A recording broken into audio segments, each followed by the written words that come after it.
30 দিনে 30,000 সাবস্ক্রাইবার পৌঁছানোর ডে 3 তে সবাইকে স্বাগত। 2026 এ আমার অনেকগুলো রেজলিউশন ছিল যেগুলো পূরণ হলে আমি অবশ্যই ভিডিও শেয়ার করব। তবে আনএক্সপেক্টেডলি আজকে একটা পূরণ হয়ে গেছে। প্রায় 2 মাসে 5 থেকে 6 বার ফেল হওয়ার পর ফাইনালি আমি পারফেক্ট পিৎজার ডো বানিয়ে ফেলছি। আমার মতো যাদের পিৎজার ডো ফুলে না, উঠে না, সিআইডি লাশের মতো শুয়ে থাকে তেনা তেনা, তারা এই পদ্ধতিতে অবশ্যই সফল হবে। অল ক্রেডিট গোজ টু স্বপ্নিলের মা আরিফা বেগম। শুনো, 1 কাপ ময়দা, 1 চামচ ইস্ট, 1 চামচ চিনি, ব্যাস মিশাও। সে গেল, কোনো দানা দানা নাই। এবার দুধ মিশাবা আধা কাপ।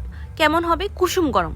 আঙুল ডুবালে যেন বেশি কষ্ট না হয়। তবে একসাথে মিশাই নিও না আবার। আধা কাপের মধ্যে অর্ধেক দুধ দিয়ে দেন মিশায়ে দেন 1 চামচ চিনি, তারপরে আবার বাকি দুধ। ঠিক আছে? সরি, চিনি না, দুধ দেওয়ার পর লবণ হবে। এবার এটাকে 2 ঘন্টা এক্সট্রা রাখবা। কত ঘন্টা? 2 ঘন্টা। প্লিজ দেখতে দেখতে অ্যাটেনশন স্প্যানে যে 12টা বাজিয়েছো ওইটা এখানে ফলো করো না আবার। এভাবে পারফেক্ট ডো পেয়ে যাবা। ওকে? ডো পারফেক্ট হলেও আমার মনে খুশি নাই, কারণ আমার আর একটা সাবস্ক্রাইবের জন্য 40 হয় নাই। আমার আজকে 39 সাবস্ক্রাইবার। থ্যাংক ইউ তোমাদেরকে সাবস্ক্রাইব করার জন্য। আরো বেশি করো। Thank you.